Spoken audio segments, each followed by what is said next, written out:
교회의 집단 아버지 하나님이여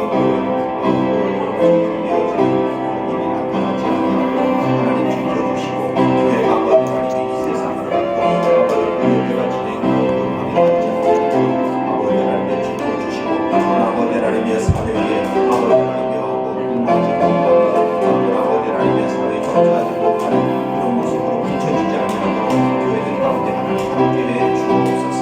감사드리며 예수님의 이름으로 기도하옵나이다.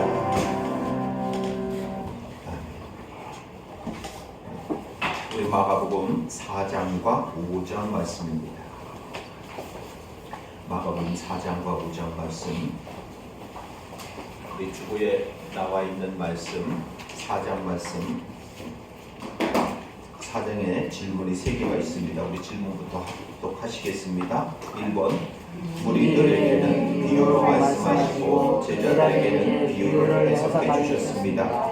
그 비유를 말해주고 있는 구절들은 2번, 하나님의 나라로 말씀이 뿌려지는 것과 같이 전파되고 말씀을 깨닫는 자들 속에서 이루어집니다.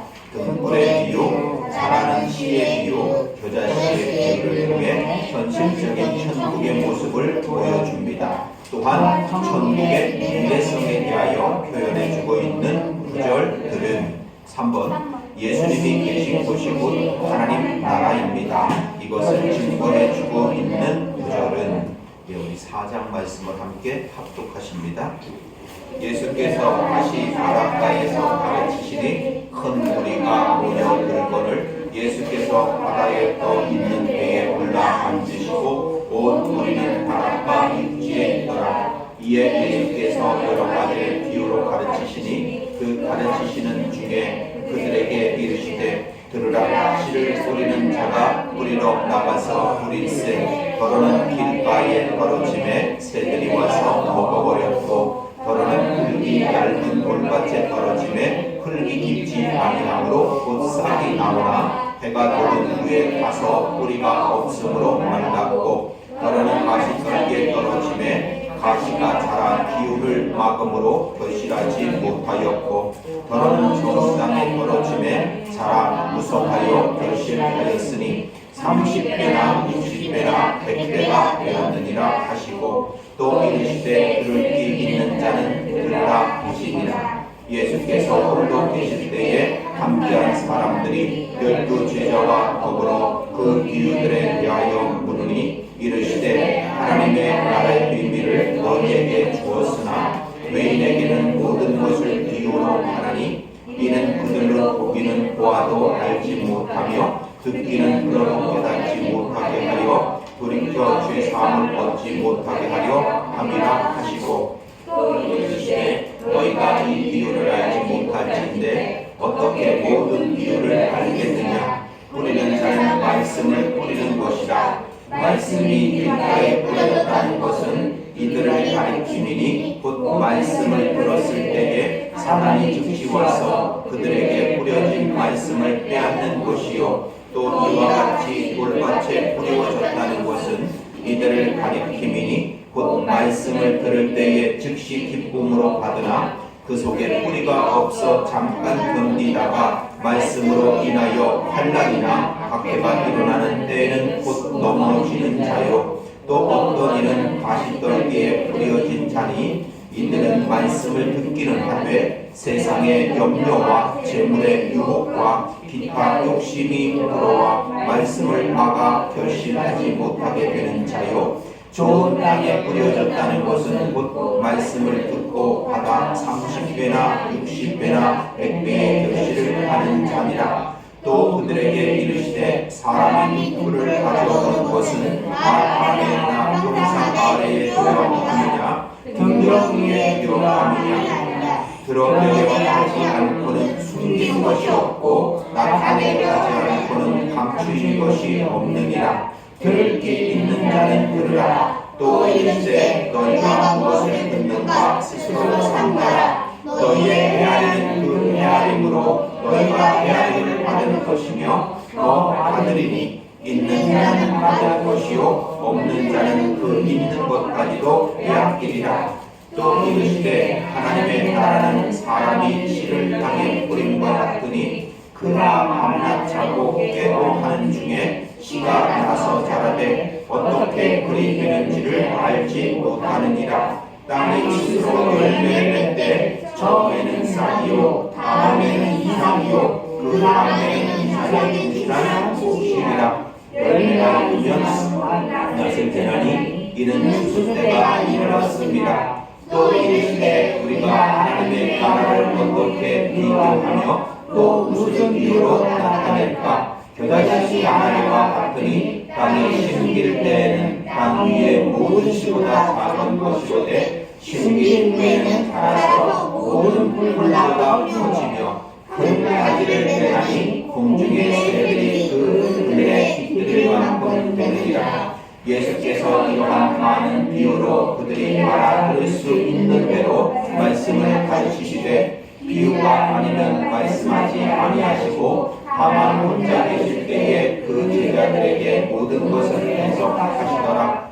그날 저물 때에 제자들에게 이르시되 우리가 저편으로 건너가자 하시니 그들이 우리를 떠나 예수를 배에 계신 그대로 모시고 가되 다른 배들도 함께 하더니 큰 광풍이 일어나며 물결이 배에 부딪혀 들어와 배에 가득하게 되었더라. 예수께서는 보물에서 베개를 베고 주무시더니 제자들이 깨우며 이르시되 선생님이여 우리가 죽게 된 것을 돌보지 아니하시는가 하니 예수께서 깨어 바람을 부르시며 바다로 이르시되 잠잠하라 고요하라 하시니 바람이 그치고 아주 잠잠해지더라. 이에 제자들에게 이르시되 어찌하여 이렇게 무서워하냐 너희가 어찌 믿음이 없느냐 하시니 그들이 심히 두려워하여 서로 말하되 그가 누구이기에 바람과 바다도 순종하는가 하였더라. 아멘.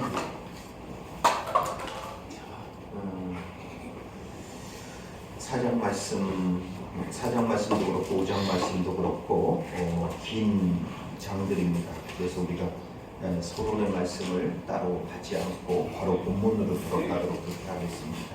특별히 오늘 4장 5장은 이 마가복음 전체를 구분하는 데 있어서 아주 중요한 기점이죠.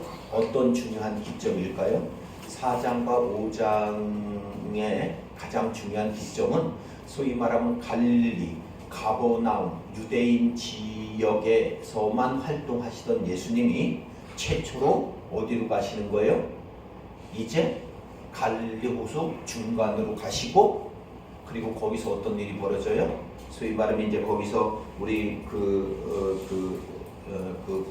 풍랑을 잔잔케 하시는 사건이 벌어지는 거죠.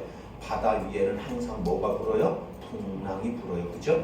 그리고 나서 어디로 건너갑니까? 반대편 이방인 지역 거라사 지역으로 건너가요. 그래서 이 4장 5장은 마가복음 전체 속에서 아주 중요합니다.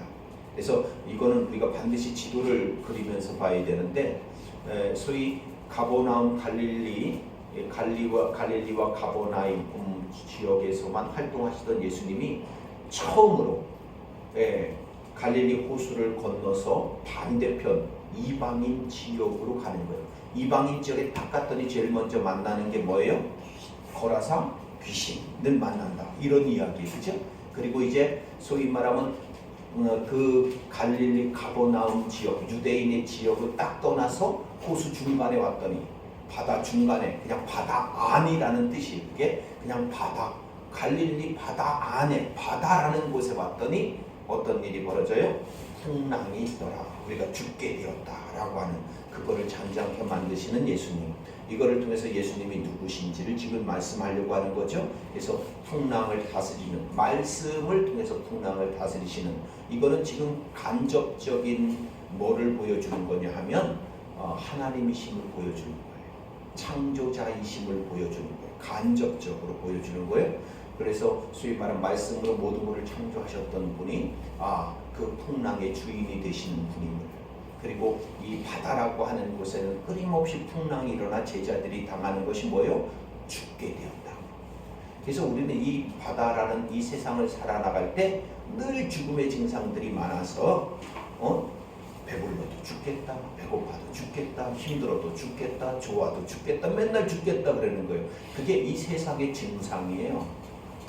이래도 죽겠다, 저래도 죽겠다라고 하는 일들이 많은 거죠. 자, 그런 것.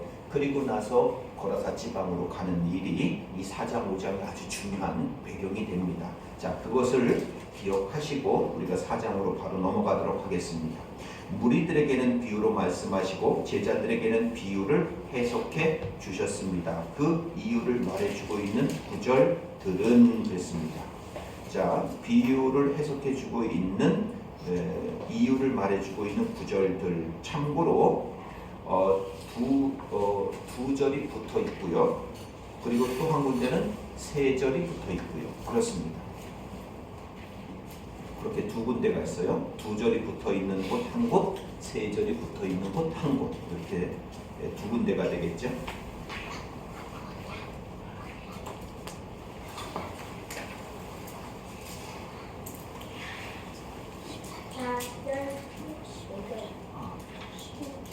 붙어 있어요. 12절이 12절? 11, 12.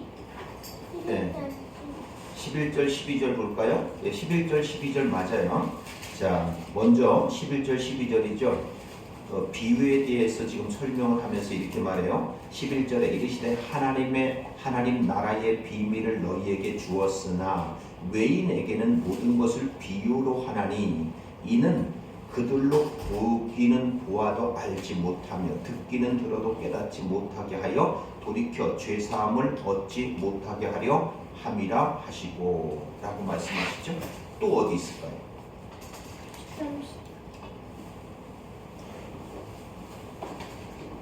자, 이 비유에 대한 설명을 또 해주고 있는 구절이 너무 길어가지고 어렵죠? 자, 30절부터 32절입니다. 30절 보세요. 또 이르시되 우리가 하나님의 나라를 어떻게 비교하며 또 무슨 비유로 나타낼까? 겨자씨 한 알과 같으니 땅에 심길 때에는 땅 위의 모든 씨보다 작은 것이로되 심긴 후에는 자라서 모든 풀보다 커지며 큰 가지를 내나니 공중의 새들이 그 그늘에 깃들일 만큼 되느니라. 자, 이 4장에는 씨 뿌리는 비유만 나오는 거죠. 씨 뿌리는 비유만 나와요. 그래서 우리가 굳이 요거를 장을 지금 4장 5장의 장을 나누려면 이렇게 나누면 안 되고, 그래서 장에 별로 그렇게 관심 가지실 필요 없어요. 장이나 절은 그거는 소위 진리도 아니고 기준도 아니에요. 그러니까 장절이라고 하는 것에 매이면 안 돼요. 굳이 이것의 장을 나누려면 4장 35절부터는 5장으로 나눠야 좋았겠죠. 그게 뭐예요? 강 건너편으로 가는 이야기니까요. 고라사 지역으로 가는 이야기니까 그렇게 구조를 나눴으면 더 좋았을 거예요. 그죠? 그리고 또 지역이 나눠지나요? 앞에는 어디요? 유대인 지역. 그 다음에 여기서부터는 어디요? 이방인 지역. 이렇게 나눠지는 거란 말이에요. 그런데 그리고 앞에 그러면은 4장의 내용은 다 뭐에 대한 비유예요?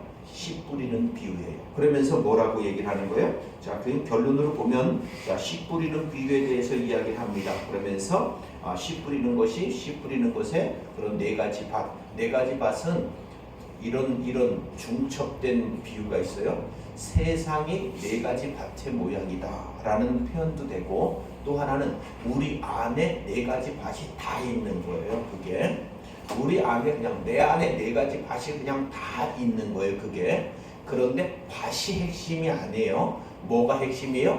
말씀이 핵심이에요. 그런 곳에 뭐가 떨어져요? 말씀이 떨어져요. 생명을 가진 말씀이 떨어져서 그런 밭 속에서도 뭐가 되는 거예요? 나중에 자라서 31절 32절이 되는 거예요. 그런 곳에 떨어진 씨가 겨자씨 같은 작은 씨가 딱 그곳에 떨어져서 모든 씨보다 작은 것이로되 심긴 후에는 자라서 모든 풀보다 커지며 큰 가지를 내나니 공중의 새들이 그 그늘에 깃들일 만큼 되느니라. 어디래도 들짝밭 같은 밭이래도 가시덤불밭 같은 길가밭 같은 밭이래도 그 속에서 씨가 그렇게 만들어질 거다라는 것을 지금 말씀하고 있는 거죠. 그게 하나님의 나라야, 그게 천국이야, 이렇게 말하고 있는 것입니다. 자, 그러니까 지금 여기 11절 12절에 보면 하나님의 나라의 비밀을 너희에게 주었으나 외인에게는 모든 것을 비유로 하나니, 그러니까 비유로 한다는, 외인에게 비유로 한다는 의미가 뭐예요? 그 12절이 하는 말이에요. 자, 보기는 보아도 알지 못하고 듣기는 들어도 깨닫지 못하는 일이 있어요? 있죠? 여러분 글을 읽어도 그 글을 글자는 읽는데 무슨 의미인지 모를 때 많죠? 마찬가지로 그거를요, 듣기는 들어요. 누가 설명을 하거나 제가 지금 이렇게 설명하는 거를 듣기는 들었는데 무슨 말인지 도통 못 알아듣는 경우도 있단 말이에요. 그게 그러니까 비유로 말하는 이유는 바로 그거라고요. 하나님이 그러니까 들을 귀 있는 자는 들어라, 이게 아니라 들을 귀가 있는 자가 듣는 것이 아니라 듣게 한 사람만 듣는 거예요. 듣게 한 사람만, 그것을 듣게 한 사람만 듣게 되는 거거든요. 그래서 비유를 주시는 거예요. 그래서 눈으로 보고도 그게 뭔지 모르는 사람도 많고요. 듣기는 들어도 그게 뭔지 모르는 사람도 많아요. 그거를 소위 말하면은 들을 귀를 하나님이 주셔야만 듣게 되는 것입니다. 자, 그래서 소위 그걸 하늘의 비밀을 듣게 해 주신 사람만 듣게 되어지는 것을 지금 말하는 거예요. 그래서 비유로 말한다라고 말하는 거죠. 자, 여기서 우리가 좀 보고 갈 것이 있죠. 3절에 보면 들으라, 씨를 뿌리는 자가 뿌리러 나가서 뿌릴세, 이렇게 말하죠. 그 씨가 무엇이냐라고 하는 것부터 정의를 내리고 가야 되죠. 이 말씀을 보면 그 씨가 뭔지에 대해서 해결이 안 나요. 그런데 14절을 한번 보세요. 이 씨 비유에 대해서 해석을 해주십니다. 14절에 뿌리는 자는 뭐를 뿌려요? 말씀을 뿌리는 것이다, 이렇게 말하죠. 말씀이 길가에 뿌려졌다는 것은, 이렇게 얘기를 하는 거예요. 그래서 거기서 말하는 씨는 뭐를 말하는 거다? 말씀을 말하는 거다라는 것을 우리가 일단 결론으로 그렇게 알고 넘어가야 되겠죠. 자, 이 말씀은 마태복음에도 있고 누가복음에도 있고 요한복음에도 있어요. 이 말씀은요. 그러니까 소위 마태나 누가나 또는 요한복음이나 이 마태복음이나 이 시에 대한 내용들이 조금씩은 다 나옵니다. 이 말씀들이. 그리고 특별히 이제 이 말씀들이 하나님의 나라에 대해서 설명한다는 것을 우리가 알아야 되는데, 4장 11절에 하나님 나라의 비밀을, 26절에 하나님의 나라는 이라고 나오고, 30절에 또 우리가 하나님의 나라를, 이렇게 해서 하나님의 나라에 대한 설명을 지금 하고 있는 것이다. 하나님의 나라에 대해서 소위 말하면 설명하는 것이 하나님의 나라의 특성을 지금 말하고 있는 것이 씨 뿌리는 것의 비유다라는 것을 우리가 알 수가 있죠. 자, 그 다음에 두 번째입니다. 하나님의 나라로 말씀이 뿌려지는 것과 같이 전파되고 말씀을 깨닫는 자들 속에서 이루어집니다. 등불의 비유, 자라는 씨의 비유, 겨자씨의 비유를 통해 현실적인 천국의 모습을 보여줍니다. 또한 천국의 미래성에 대하여 표현해주고 있는 구절들은 됐습니다. 구절들은 그랬는데 참고로 각각 떨어져 있는 세 구절입니다. 천국의 미래성에 대하여 표현해주고 있는 구절들.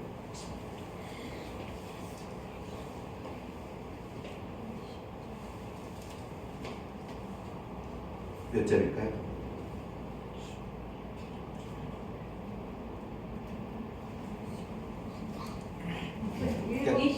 예? 1번 답이 1번 문제 답이 33절 34절이라고 되어 있던데 뒤에는 오타난 거예요. 여기 문제라는 다 나오는 거 오타난 거예요. 예, 그게 지금 그 책에 그게 지금 지난번에 말씀을 드렸지만 성경을 모르는 사람이 책을 교정을 보다 보니까 지금 그렇게 틀린 게 많아요. 지금 그런 내용들이. 예, 그래서 제가 그걸 빨리 다 수정해가지고 다음에 그야말로 책을 다시 찍으려고 해요. 지금 이것이 지금 오타난 것들이 너무 많아서. 그러니까 그냥 책 보고 그냥 그러다가 자꾸 마치다 보면 그렇게 돼요. 자, 2번입니다. 천국의 미래성에 대하여 표현해주고 있는 구절들을 20절입니다. 좋은 땅에 뿌려졌다는 것은 곧 말씀을 듣고 받아 30배나 60배나 100배의 결실을 하는 자니라. 자, 그 다음에 또 몇 절에 있을까요? 28절에 있죠. 땅이 스스로 열매를 맺되 처음에는 뭐예요? 싹이요. 다음에는 뭐예요? 이삭이요. 그 다음에는 이삭에 충실한 곡식이라. 자, 그 다음에 32절입니다. 심긴 후에는 자라서 모든 풀보다 커지며 큰 가지를 내나니 공중의 새들이 그 그늘에 깃들일 만큼 되느니라. 지금 이거를 지금 다 의미를 하나씩 다 설명하고 지금 지나갈 시간이 없죠. 말씀을 그냥 문맥을 따라서 쭉 읽어 나가는 것이기 때문에 특별히 그런 자세한 설명을 하지 않겠습니다. 그러나 여기서 우리가 알 수 있는 것, 가장 중요한 것은 뭐냐면 소위 말하면 구원에 대한 과거, 현재, 미래형입니다. 그래서 구원이라고 하는 것은 나중에 우리가 무슨 저 천국에 가서 심판을 받고 그 다음에 이제 우리가 거기서 구원을 받는지 안 받는지 거기서 결정이 될 것이다. 이런 것은 성경에 이렇게 표현하지 않아요. 그러니까 성경에서는 과거형으로 구원을 받았다 그래요. 그러면서 현재형으로 뭐라 그래요? 구원을 이루라고도 말하고 구원을 받고 있다고도 말을 해요. 그러면서 또 미래형으로 말하죠. 미래형으로 구원을 받을 것이다 라고도 말해요. 그럼 이게 세 가지가 각각 다른 거냐? 아니요. 구원은 그렇게 과거, 현재, 미래형으로 다 말하고 있다는 거예요. 그거를요. 성경이 각각 설명을 하고 표현을 할 때 그렇게 표현을 해요. 그러니까 이 구원이라는 단어하고 똑같이 쓸 수 있는 단어가 뭐냐면 칭의라는 단어예요. 그래서 제가 구원이라고 하는 것에 도식을 만들어줬죠. 공식을 만들어줬잖아요. 그 구원이란 뭐라고요? 칭의 더하기 성화 더하기 영화예요. 소위 칭의라고 하는 것이 칭의라고 하는 것 자체가 과거, 현재, 미래를 다 가지고 있지만 칭의와 성화와 영화 중에서 요거를 굳이 따진다면 칭의는 과거요, 성화는 현재요, 영화는 미래적인 거란 말이에요. 그러나 그렇다고 해서 또 칭의라고 하는 것은 반드시 과거에 이루어진 것이구나. 아니요. 칭의는 지금도 이루어지고 있어요. 지금도.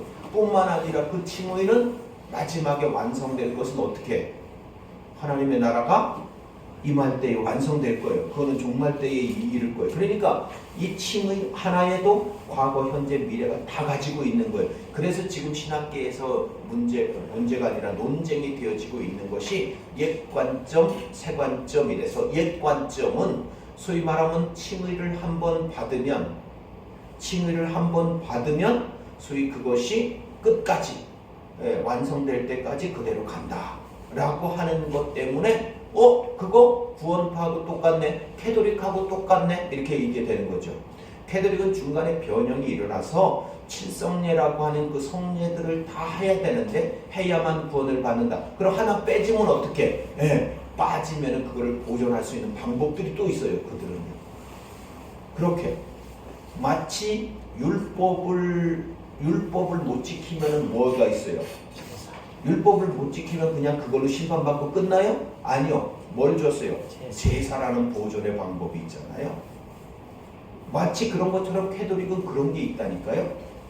그런데 소위 구원파는 말에 한 번 의롭다고 칭함을 받고 나는 구원 받았어 라고 하면 그냥 끝까지 그냥 간다는 거죠. 그런데 장로교도 그러잖아요. 소위 말하면 이런 구도를 그냥 그대로 가지고 있는 것을 옛 관점이라고 그래요. 개혁주의는 꼭 그렇게 말하는 건 아닙니다. 그런데 이번에 지금 나오는 새 관점들은 말하는 것이 뭐냐면 구원을 받았어도 그 사람 속에서 성화의 모습이 나타나지 않으면 떨어질 수도 있다 라고 하는 것을 말하는 것이고, 김세현 박사 같은 경우에는 소위 말하면 유예시켜놨다. 그래서 칭의가 유예되어진 칭의도 있다. 뒤로 밀어놓은 칭의도 있다. 그러니까 칭의를 지금 완전하게 의롭다고 할 것인지 안 할 것인지 뒤로 밀어놓은 것이 있다. 이렇게 지금 이야기를 하는 거예요. 그래서 심한 쪽에서는 김재현 박사의 신학이 잘못됐다 뿐만 아니라 글로 가면 이단인데? 라고까지 지금 얘기가 되고 있는 거죠. 그런데 저는 두 개 다 이 사람 말도 틀리지 않았고 이들 말도 틀리지 않았어요. 옛 관점을 말하는 사람이나 새 관점을 말하는 사람이나 이게 지금 다 자기들이 주장하는 한쪽만 보고 있을 뿐이지 안에서 문법을 보면은 과거, 현재, 미래형이 다 같이 있어요. 그러니까 과거형으로 설명할 때도 있고 현재형으로 설명할 때도 있고 미래형으로 설명할 때도 있어요. 오늘 지금 여기서 우리가 보는 것은 28절 땅이 스스로 열매를 맺되 처음에는 싹이었어요. 그 다음에는 이삭이요. 그 다음에는 이삭에 충실한 곡식이니라. 소위 이거를 가지고 칭의다, 성화다, 영화다 이렇게 보는 사람도 있어요. 이걸 가지고요. 그리고 또 이것을 가지고 성령의 역사다, 아니면 초림의 일이다, 재림에 대한 일이다, 이렇게도 이야기하는 사람들도 있어요. 그런데 저는 이거를 과거, 현재, 미래형으로 보는 거예요. 그러니까 오늘 진짜 구원을 받은 하나님의 택함을 받고 하나님의 의롭다함을 받은 이들이 받은 사람이라면 그 속에서 지금 무슨 일이 벌어지고 있어야 돼요? 칭의의 현재요. 성화되어지는 거룩한 모습이 나오게 되어 있어요.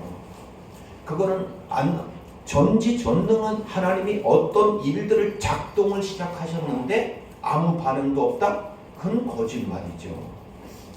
그래서 야고보서처럼 행함이 없는 믿음은 죽은 믿음이다 라고 하는 말은 오늘도 구원을 받고 칭의 의롭다함을 받은 이들 속에서 나타나는 그 행함이라고 하는 믿음의 증거들이 반드시 나타나오게 되어 있다는 거예요. 안 나타날 수 없다는 거죠. 반드시 나타난다 그러니까 지금 확인했는데 안 나타났는데 그게 아니라 현재 그 사람이 1년 후에 나타날지 2년 후에 나타날지 그거는 성숙한 사람은 금방 나타날 것이고 미성숙한 사람은 한 10년 후에도 나타나겠죠. 사람마다 개인차가 있겠죠. 그거는. 그러나 현재 속에서 반드시 의로운 자의 모습으로 거룩해지고 성화되어지는 모습으로 현재에서 반드시 드러나게 되어 있다는 것입니다. 그리고 나서 그것이 과거, 미래형으로 가서 반드시 그렇게 새들이 깃들인 모습으로 작은 씨가 자라가지고 많은 새들이 깃들어지는 그런 모습으로 나타나게 되어 있단 말이죠. 여기서 말하는 뭐예요? 충실한 곡식의 모습으로. 처음에는 뭐였는데요? 싹이었는데 그 다음에는 이삭이 되고 그 다음에는 곡식이 되고 이렇게 과거, 현재, 미래형으로 지금 말하고 있다. 그러니까 오늘 우리 속에 왜 내 속에서 그런 거룩함의 모습, 의로운 모습, 그런 행함에 내 속에 있는 믿음이라고 하는 것이 나의 행함이라고 하는 나의 삶 속에 드러나는 표현으로 안 나타나지? 라고 하는 것은 오늘도 우리가 그만큼 말씀과 기도와 아니면 내 속에 있는 믿음이라고 하는 것이 나를 어떻게 통치하고 다스려 가는지에 대해서 그리고 성령의 도우심에 대해서 오늘 우리에게 필요하다는 뜻입니다. 그것은 신앙에 대한 신앙이 뭔지나 깨달음이나 아니면 그런 것에 대하여서 아직 부족하다는 뜻입니다. 그게 아직 나에게 나타나지 않고 있다는 것은. 그러니까 그것을 위해서 우리는 뭐 해야 돼요? 기도해야 돼요. 잘 안 되잖아요. 오늘도 제가 여러 사람들하고 만나서 이야기하는 가운데 제일 많이 이야기했던 것이 그거예요. 제가 우리 교회 밴드에도 올렸는데 제가 페이스북에도 올렸는데 언어는 사용을 잘해요. 은혜 받았다 그러니 기도라고 하는 축복이라고 하는 것도 그렇고 그런 기독교적인 용어, 언어나 글을 사용은 많이 해요. 그 글은 쉽게 배웁니다. 그거는 우리가 그런 기독교적인 용어, 교회 속에서 신앙적인 언어나 말은 누구든지 다 금방 배울 수 있어요. 그런데 그 의미가 뭔지, 그 논리가 뭔지, 그래서 그의 인격과 그의 삶을 통해서 드러나는 것, 이거는 안 돼요. 이거는 쉽게 안 나옵니다. 어떤 사람은 20년, 30년 걸려도 이 모습이 안 나오는 사람도 있어요. 어떤 사람은 금방도 나오는 사람이 있고요. 안 되는 사람은 안 나오는 사람도 있어요. 만약에 소위 말하면은 죽을 때까지도 그런 모습들이 안 나왔다 라고 해서 우리가 저 사람은 구원받지 않은 거야 라고 말할 수는 없어요. 그거는 그 모습이 소위 말하면은 자기 속에서 분명히 깨달아지고 그것이 지금 평생 기도 제목으로 하나님 왜 그 내 인격 속에서 왜 나의 삶의 태도와 자세 속에서 왜 나를 뚫고 나와서 내 주변에 있는 이웃들에게서 그런 표현들로 안 나올까요? 라고 스스로 고민하면서 기도하고 있을 수도 있어요. 그러다가 죽을 수도 있어요. 이 세상을 떠날 수도 있어요. 그렇다고 해서 그 사람에게서 그런 모습이 안 나타나니까 구원받은 것이 아닐 것이다 라고 말할 수는 없어요. 그러니까 과거와 현재와 미래형이 다 가지고 있는 것이기 때문에 우리는 그것이 뭐 이런 것이 맞고 이런 것은 틀리다 이렇게 말할 수 없단 말이에요. 다만 하나님의 칭의라고 하는 것, 너는 의롭다라고 했던 것을 네가 하는 꼴을 보고 나중에 하나님께서 내가 그때 해줄게 라고 하는 네 마지막 이 세상의 인생이 끝날 때쯤 그때 내가 판결을 내려줄게 그때 보고 라고 유보시켜놨다 라고 하는 것은 그건 말도 안 되지. 외향적인 사람은 바깥으로 드러나기도 잘할 거지만 아주 내성적일 뿐만 아니라 소위 말하면 자기 안에 갇혀있는 그런 사람들은 그런 표현이 하나도 안 나타날 수도 있어요. 스스로는 괴로워하고 힘들고 나는 이게 왜 안 되지? 라고 고민하고 있으면서도 안 나올 수도 있어요. 그런 것들을 가지고 우리는 저 사람은 아닌가 보다. 아니면 그걸 가지고 안 나타나니까 유보적 칭의를 나중에 진짜 의롭게 되었는지 의롭지 않는지 그걸 보고서 결판을 내리겠다. 이런 거는 잘못된 거죠.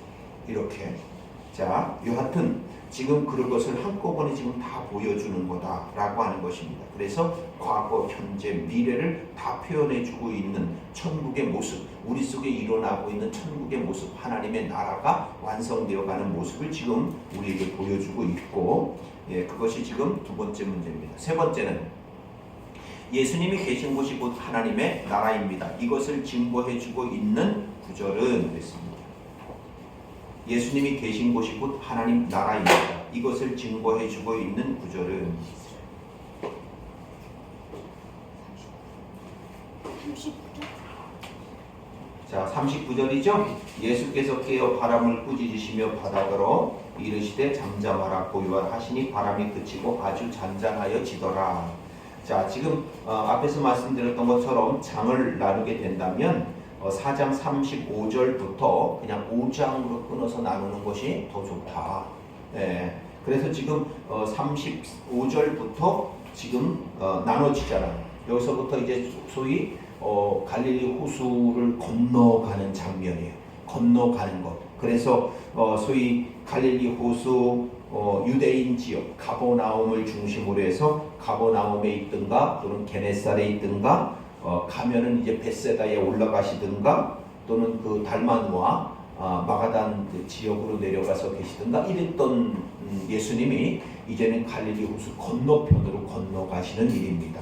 자, 그래서 거라사 지방으로 건너가기 전에 이제 호수를 중앙을 거슬러서 건너가죠. 그때 건너가다가 광풍을 만나는 사건이 나오게 되는 것입니다. 자, 그리고 나서 광풍을 만날 때 여기서 이제 광풍 그러면은 우리가 그냥 광풍 그러면 무슨 뜻일까요? 그냥 광풍 그러면 무슨 뜻이에요? 매서운 바람.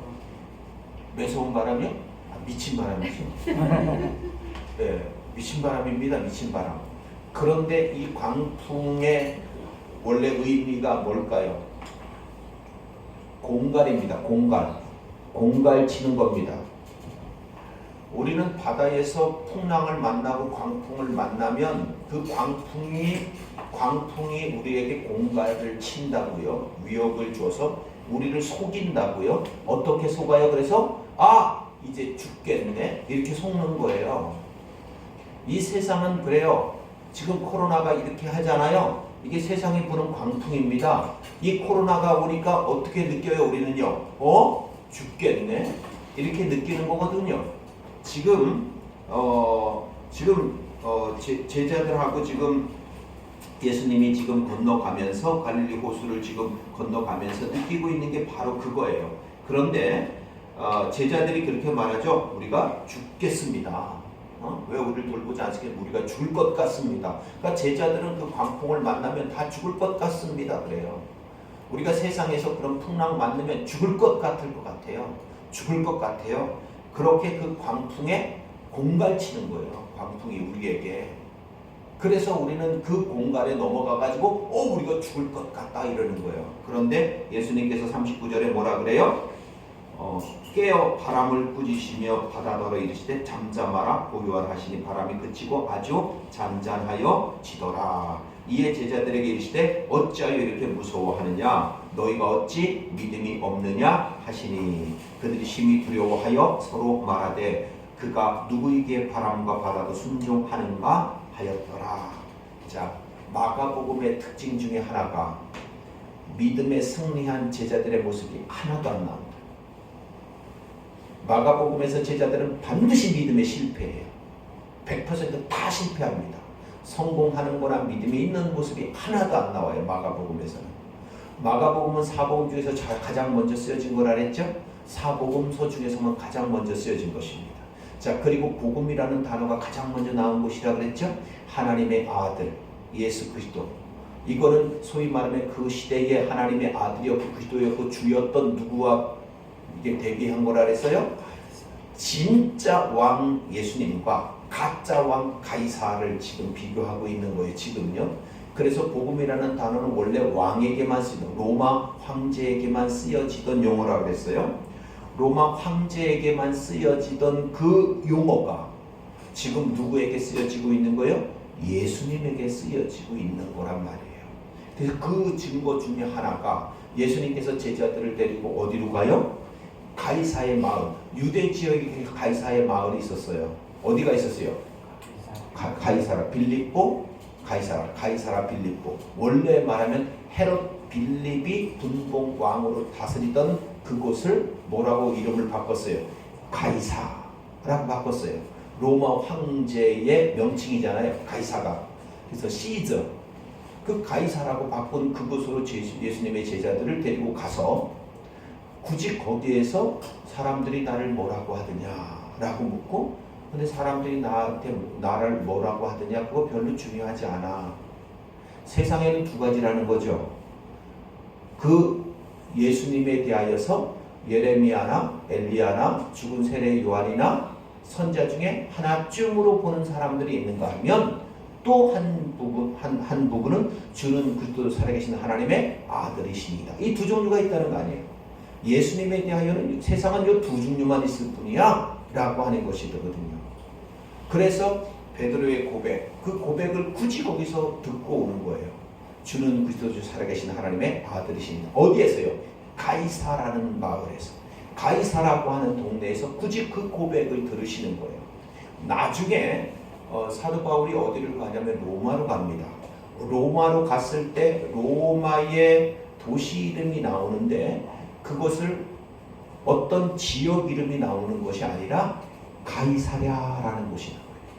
로마에도 가이사랴가 있었다.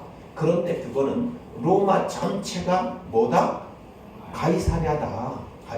가이사가 왕이 되어 있는 것. 근데 그는 가짜야. 가짜 왕이야.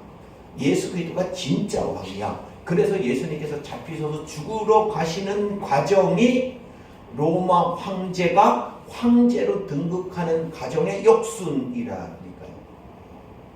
예수님은 십자가로 가는 것이 뭐예요? 진짜 왕으로 가는 길이에요. 진짜 왕으로 가는 길. 그래서 가짜 왕과 진짜 왕을 가지고 지금 말하는 거예요. 그게 주는 그리스도시요 살아계신 하나님의 아들이시니다 라고 하는 거예요.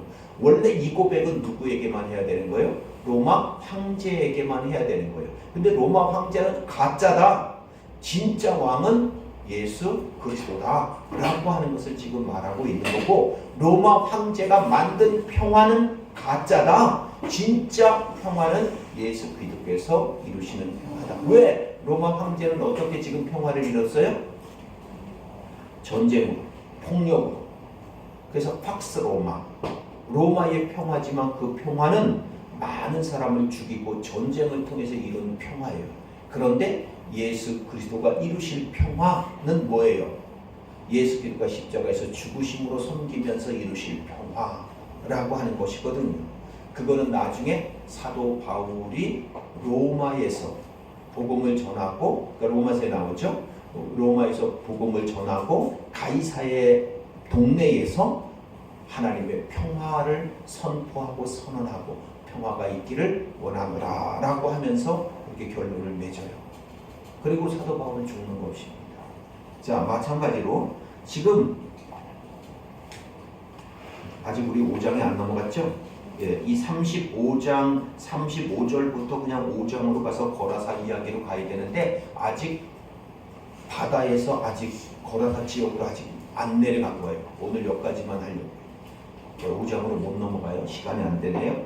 자, 아직까지 거라사 이방인 지역으로 건너가지 못했습니다.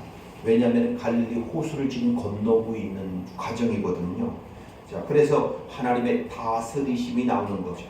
그러니까 세상이, 우리가 살고 있는 이 세상은 이 죽음의 증상들, 죽게 되었다, 우리가 죽을 것 같다, 죽겠다 라고 하는 일들을 여러 번 경험하게 돼요. 어제 제가 그 장례식에 갔는데 그분 나이가, 돌아가신 분 나이가 55세요. 그냥 뇌졸중으로. 네, 아마 뇌졸중인데 아무도 없었나 보죠. 45분 골드타임 안에만 사람이 발견했으면 살았을지도 모르는데 그냥 혼자 있었기 때문에 그냥 그렇게 갔더라고요. 그거 죽음의 증상은 뭐 언제 어떻게 우리에게 나타날지 아무도 모르는 것이 세상입니다. 그곳에서 하나님의 다스리심이 나오는 거죠. 창조자만이 다스릴 수 있는 것. 그래서 잠잠하라, 고요하라, 진정한 왕이심을 지금 말씀을 하고 있는 거죠. 그래서 이 제자들이 결국은 소위 도대체 누구냐, 그가 누구이기에 바람도 바다도 순종하는가 하였더라. 제자들도 지금 모르는 거예요. 예수가 그리스도 또 하나님의 아들이시라고 하는 것을 아직까지 그들도 깨닫지 못하고 있는 것이고, 여전히 예수를 어떻게 그들이 인식을 하고 있는 거예요? 하나님의 아들로 인식 못하고 있는 거죠. 그리스도로 아직 인식을 못하고 있는 거예요. 그러니까 여전히 지금 그러한 모습을 보면서 그 죽음의 광풍 속에서 자기들을 그렇게 구해줬음에도 불구하고 예수 그리스도가 누구인지 몰랐기 때문에, 아직 예수 그리스도에 대한 그 실체를 깨닫지 못했기 때문에 아직도 예수 그리스도는 과연 누구냐? 라고 하는 이런 질문이 나오죠. 제자들은 이렇게 누구냐? 예수가 누구지? 라고 하는 사람들이 나중에는 예수가 바로 그리스도이고 하나님의 아들이다 라고 하는 고백을 하는 자들로 발견이 되죠. 근데 마가복음에는 없어요. 마가복음은 끝날 때까지도 없습니다. 하나만 있어요. 베드로가 고백한 주는 그리스도에서 살아계신 하나님의 아들이십니다 라고 하는 거 하나밖에, 믿음으로 승리하는 모습은 마가복음에는 하나도 나오지 않습니다. 자, 마가복음의 그게 묘미예요. 그런데 그랬던 복음이라는 단어가 처음 나왔고 복음서가 처음으로 기록되어진 마가복음은 그렇게 시작이 되어지는데, 그 다음에 마태복음, 누가복음, 요한복음으로 가면서는 소위 말하면 제자들이 어떻게 돼요? 믿음으로 승리하는 모습들이 이제 나오게 되는 거죠. 그러나 복음서가 처음 시작하는 마가복음 속에서는 그런 모습이 하나도 없는 거예요. 이게 마가복음이 가지고 있는 묘미고, 그리고 마가복음은 말하다가 결론을 맺지 않고 본론에서 그냥 뚝 끊어버리는 것처럼 마가복음은 끝납니다. 뭘 이렇게 끝나? 아니, 무슨 결론을 말하고 끝나야지 이러는데 그냥 본론을 말하다가 그냥 뚝 끝나는 것처럼 끝나는 게 마가복음이에요. 그래서 마가복음은 맨 나중에 16장 8절로 그냥 끝나요. 16장 8절까지가 마가복음이 원래 끝나는 거예요. 뒤에는 지금 덧붙여진 부분이에요. 추신된 부분입니다. 그 뒷부분은요. 그래서 앞에 있는 소경이 눈을 뜨는 두 가지 사건이 성경 양쪽에 중간에 박혀 있는 것이고, 그리고 나서 이 보이심이라는 단어가 9절부터 20절까지 나올 때에는 앞에서 쓰여진 단어와 다른 단어가 쓰여지는 겁니다. 그래서 자, 이게 신학적인 내용인데, 그러니까 8절까지 해놓고 그냥 거기서 끝나버려요. 부활했대. 그 끝나요 그냥. 그럼 어쩌다고? 이게 원래는 없었던 거예요. 지금요. 그런데 그 뒷부분이 추신되어서 지금 붙어진 부분이란 말이죠. 이게 지금 마가복음이 가지고 있는 특성이에요. 아주 특이한 특성. 자, 거기까지만 말해놓고 그 다음에 부활된 예수님을 만나는 제자들의 모습이 이제 나오게 되겠죠. 그게 사도행전으로 넘어가야지 그 제자들의 모습이 나와서 복음서에서 보여줬던 제자들과 사도행전에서 보여주는 제자들의 모습이 달라지는 것이죠. 자, 여하튼 지금 마가복음은 오늘 우리는 유대 지방에서, 그리고 또 가버나움과 갈릴리 유대 지역에서만 활동하던 예수님이 이제 갈릴리 호수를 지금 건너고 있는 것이고, 우리가 5장부터는 그렇게 건너와서 이방인 지역, 거라사 지역에서 활동하시는 그런 예수님. 그렇게 활동하시다가 또 유대인 지역 가버나움으로 오셨다가 또 다시 건너가셨다가를 한 4번 내지 5번 정도, 정확하게 밝혀있지 않기 때문에 몇 번인지는 몰라요. 그런데 한 4-5번 정도를 그렇게 건너오시는 사건들이 그 뒤로 나오게 됩니다. 자, 오늘은 이렇게 가장 큰 비중을 차지하고 있는 것이 씨 뿌리는 자들의 비유입니다. 그래서 하나님의 나라의 비유, 그리고 또 천국의 비유. 오늘도 우리 속에 있는 그 4가지 밭의 모습. 어떨 때는 길가밭, 어떨 때는 돌짝밭, 어떨 때는 가시덩굴밭. 그 밭은 우리 안에 4가지가 다 있어요. 그리고 그 4가지는 세상의 모습이에요. 그곳에 하나님의 복음이 떨어지고 하나님의 말씀이 떨어져서 그 모든 것들을 뚫고 반드시 자라서, 그 작고 하찮아 보이는 씨가 자라서 반드시 큰 가지가 있는 나무로 자라게 되고, 많은 새들이 와서 깃들이는 하나님의 나라로, 천국으로 그렇게 될 것을 우리에게 말씀해 주고 있습니다. 뿐만 아니라 5장으로 봐야 되겠지만, 소위 말하면 천국이 임하면 소위 그렇게 광풍을 다스려지는, 예수 기독께서 그 광풍을 다스려서 죽음의 증상들 속에 살아가고 있는 우리들에게 그 오직 예수 그리스도만이 우리에게 위로가 되어주시고 또 안위가 되어주시고 평안을 주시는 분이시라고 하는 사실을 우리가 다시 한번 기억하시면서, 바로 그것이 우리들의 믿음이 되어질 수 있기를 위해서 이 시간 우리 잠시 동안 기도하시고 마치겠습니다.